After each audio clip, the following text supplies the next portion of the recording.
that they have. Do you feel like that leeway has been abused a little bit? Professor, let me begin with you. I think it has, but I want very quickly to respond to Azaska on the campaign main theme of economy. I think this is where Asimio could have dropped the ball. This election has never been about the economy. It has been about integrity. Because it is integrity that brings corruption. And it's corruption which has brought us down. But they never really brought that point to the voter properly. Because if you look at the Jubilee government, the biggest theft took place in the first 5 years of Jubilee. 649 billion looted publicly. I mean, we're not even worried or hiding anything. So the Azimio could have used that effectively. I doubt that they did.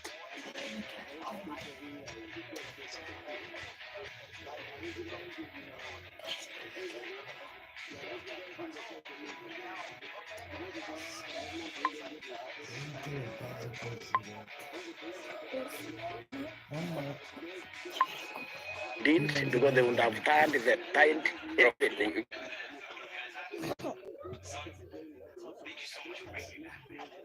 Facebook, they are residents in the social media, and this is where the government agencies is supposed to come in and protect us. This is where they have not crossed the line of vilification, of incitement to violence, of propaganda for war. If they have not crossed that line, they can very carefully incite without you knowing exactly what they are doing. That is. Yeah, but as Asker, there's a very thin line between the free speech and infringing on people's rights and crossing over, because even before the elections, there were many rumors that Facebook would be shut down, the internet would be shut down, but they came out, the CS came out and said nobody's going to touch it as at all. But there's also that risk of flying around fake news. Yes, true. I agree with you, Trevor, that yes, we have a right to freedom of speech and opinion. And people get that what we see, the misinformation and the disinformation, is it's mainly coming from the two groups, the two camps, supporters of Kenya Kwanza and supporters of the Azimio coalition. And as much as they are sending out misleading information, I mean, we have almost 12 million Kenyans using the social media of late.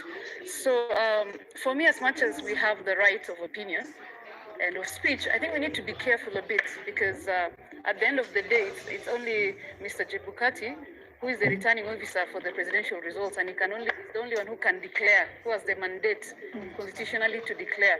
So it's time for us to be keen and sift through the information you read as Kenyans, and don't panic.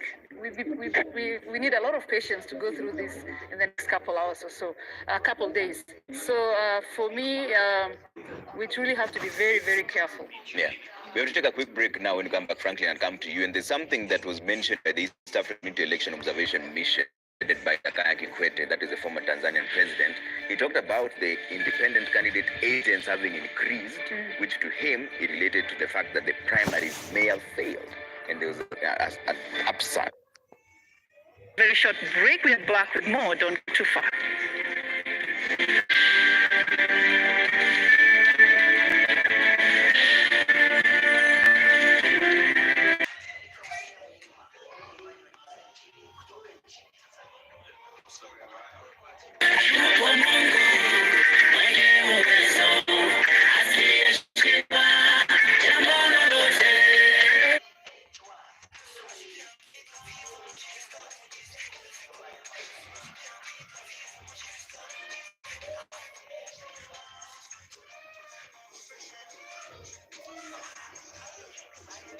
Aren't you excited for the Champions League, Europa, FA Cup?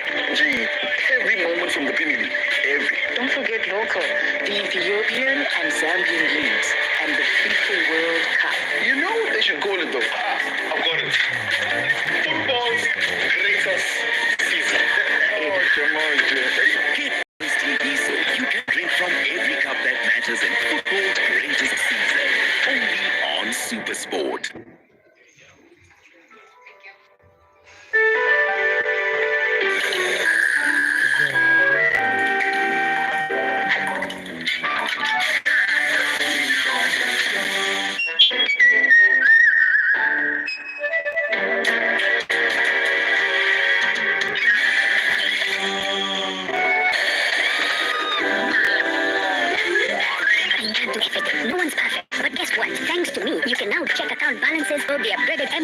today and try it out.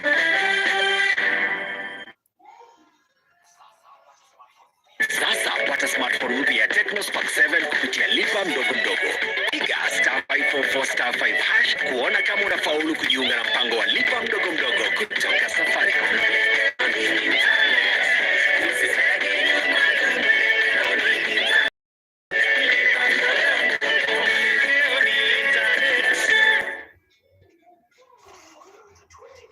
Follow the two general device, whether it's the president, governor, senate. Dial *126# or download my Safaricom app. Lift one another.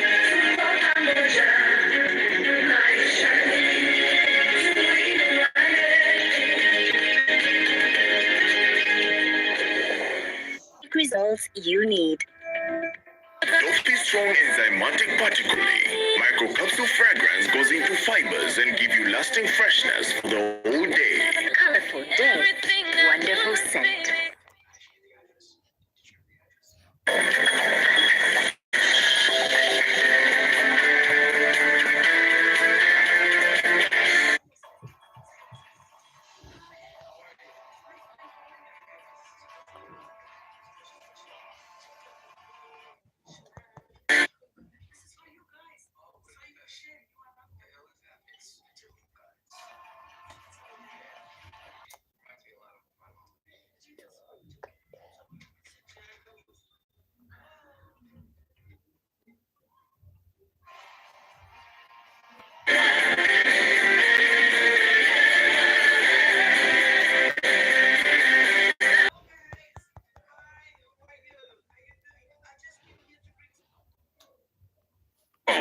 Kuwa Shafiki. Play now.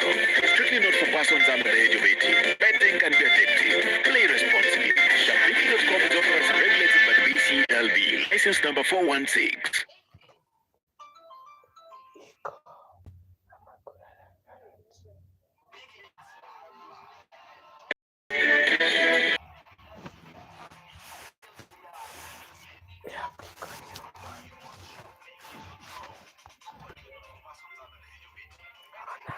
#22 right here live on Citizen TV.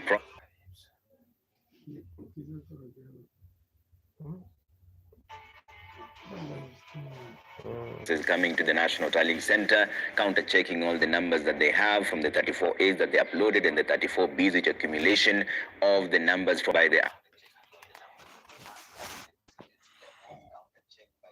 IBC team of commissioners and the chairperson who's the national returning officer there. Right now, from the website, they've already received 46,203 from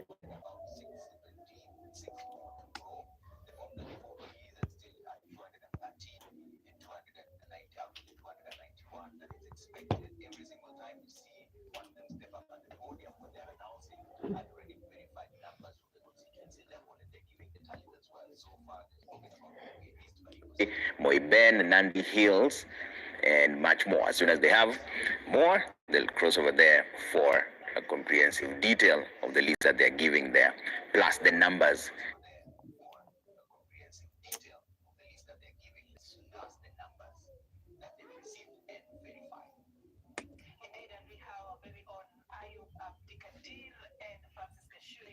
That they've received and verified.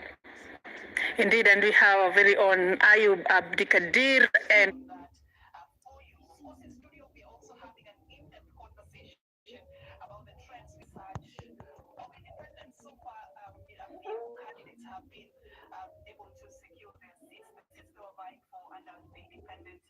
where ODM's Danita Gatti was beaten to the woman representative seat by independent candidate Fatma Mohammed. Reading into this, sending a very strong message about the role of political parties in an election. Exactly.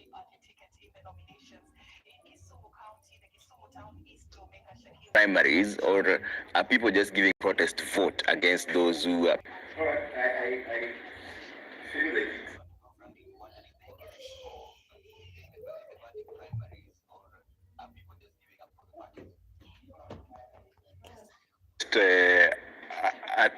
and a challenge that is arising from many independent candidates.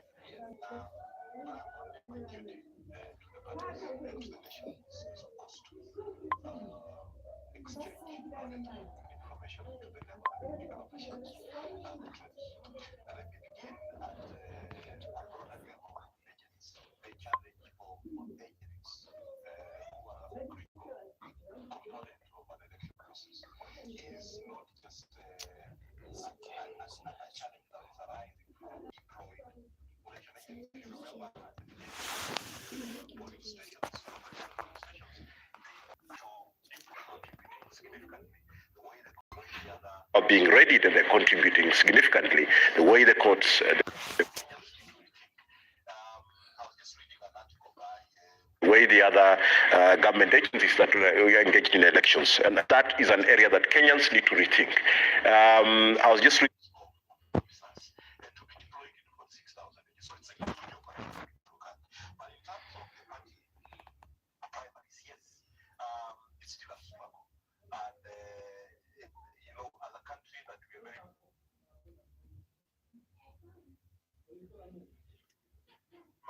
slippery, they have actually won their positions, and these are things that we look at. So party primaries are very significant.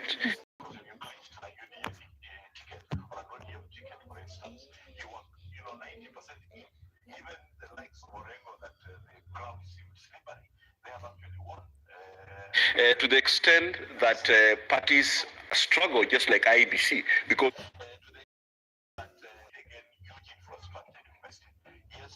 it's a mini election that you need, again, huge infrastructure to invest in. Yes, but we have gatekeepers. We require resources. The gatekeepers are the ones who bring in.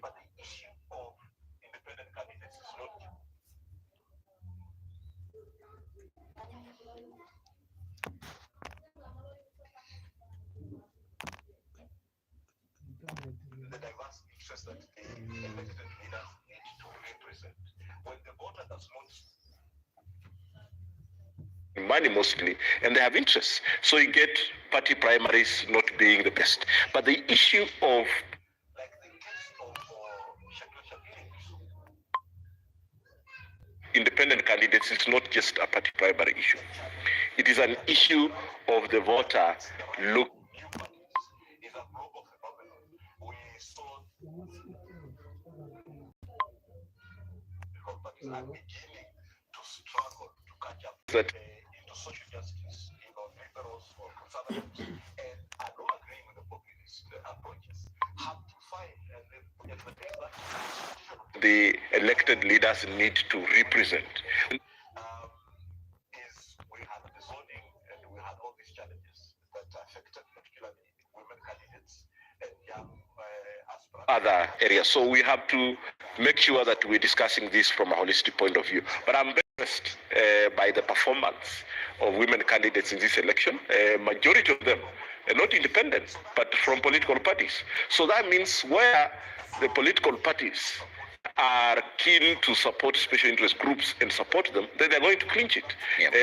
And the affirmative action is also now coming into fruition. Look at the number of women representatives transitioning from the affirmative action seats to elective positions. The case of Kiambu, a woman representative Wamshomba, going to Githunguri and winning with the support of her party, of course. In Kisumu, Rosa no ticket. In Lamu woman representative moving from the county, the affirmative action to Lamu East, popular political party. We are seeing more recruitment of women to run. We're seeing more retention. Is what Professor Naitule already mentioned. Azimio tried to package this election, to pitch this election around character, while the deputy president with Kenya Kwanza tried to push this election on manifesto. And of course, there is not a huge difference in their manifestos, but you could see. So either Kenyans have voted for some issues that, Kenya Kwanza articulating, or they have voted for the character of the candidate, as the way the party is pitched. In terms of what we're seeing in disinformation and misinformation, it is a whole process that we need to engage in. The tech companies are involved, and they should be involved, and we must engage them to make sure that the country is protected. And it's not just a local problem; it's a global phenomenon.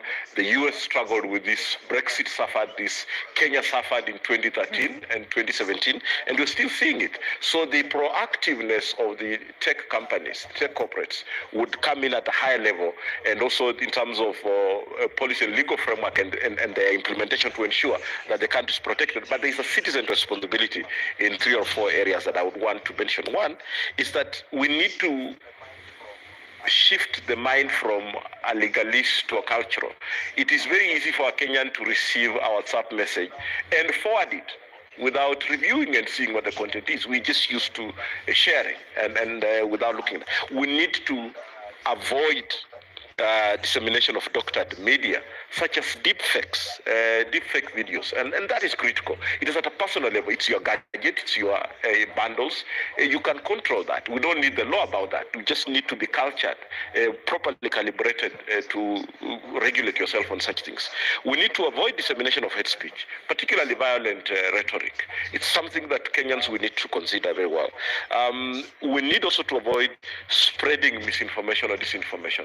If there has been an agreement between IEBC and the media that please tally, and IEBC is transparent enough.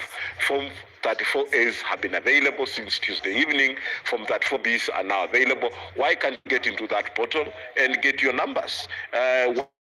Contributing to dissemination of the spreading of misinformation, disinformation. The last one is, let's stop fabricating and use and spread of falsified materials. You see there are things that you can actually from a naked eye see this false, but the guys that are involved in fabricating, particularly the political class, need to stop their keyboard warriors and call them to order. This country, Kenyans are very desperate for peace, and we need, because we came out to vote and let the IBC do its work. To the best of my knowledge, Chebukati still has time. Let him do his work. We want work done well and not just finished in time. Asaska, are we seeing a disconnect between the political parties and what the people really want by this surge of independence, and some of them are winning?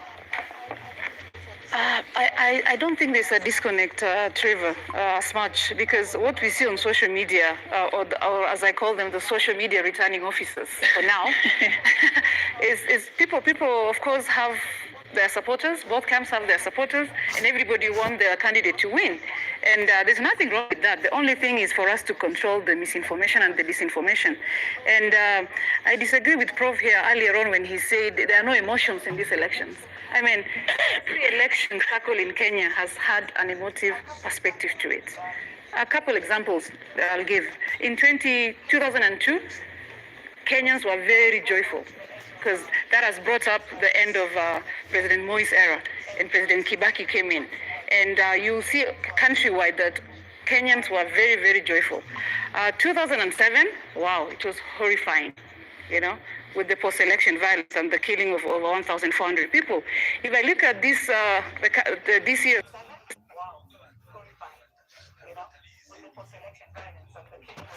polls, it's nerve-wracking to me and to majority of Kenyans. If you look at social media and what you read in the newspaper and what the broadcasters are showing on their screens the last couple of days, you'll see that it's a nail-biter, elections. People are very anxious. Kenyans are very fidgety right now. And Prof says people have gone on with their lives. I doubt it, because I think when I came here, the streets were quite empty. There's no traffic on any streets, and it's on a Friday. So definitely we're very anxious. And as much as we want clean elections, we want a clean elections this time round. And with the fact that IEBC has its verification desk doubled almost from 4 to about 8, and I think this is gonna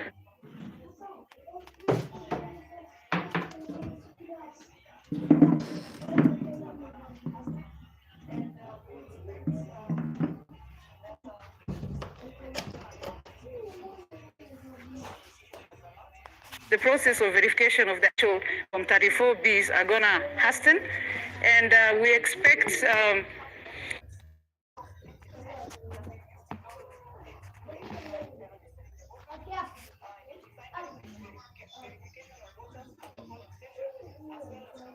that Mr. Chebukati is going to announce this within the 7 days that the Constitution has allowed him.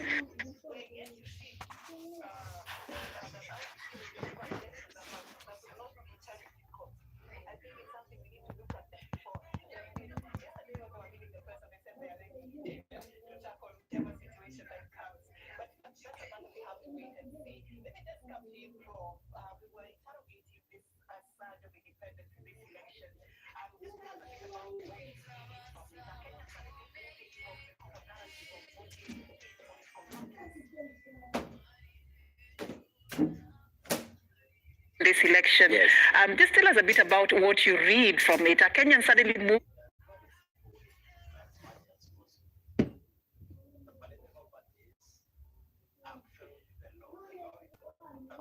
moving from the common narrative of voting in political parties? I want to answer that.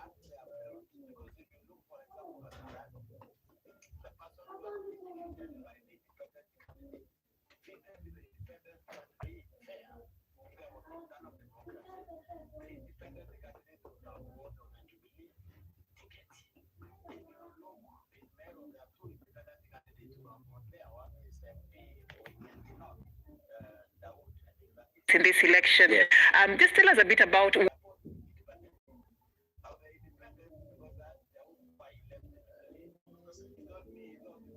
the common narrative of voting in political parties.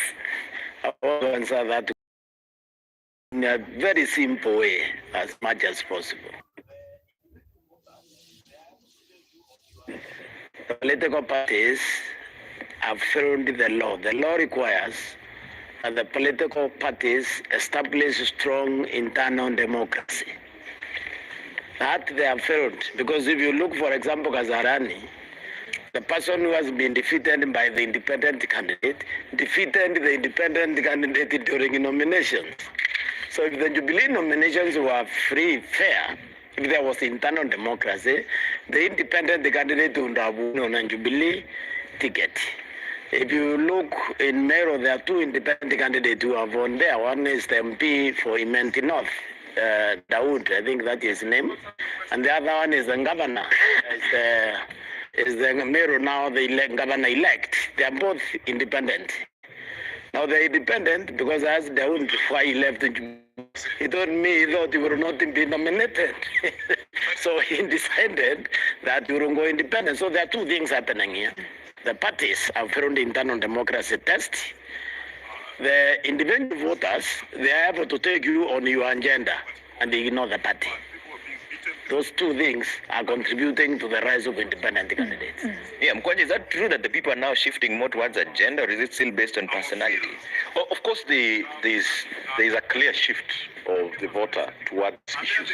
And to that extent, I agree with the Professor that then the rise, the surge of independent candidates is because the candidates themselves and the issues they are seeking, the issues that affect elections that they are seeking to represent are not articulated, are not, they can't manipulate those issues if they are part of the political party that is dominant in their regions. To that extent that we have a drift towards issues, I am clear.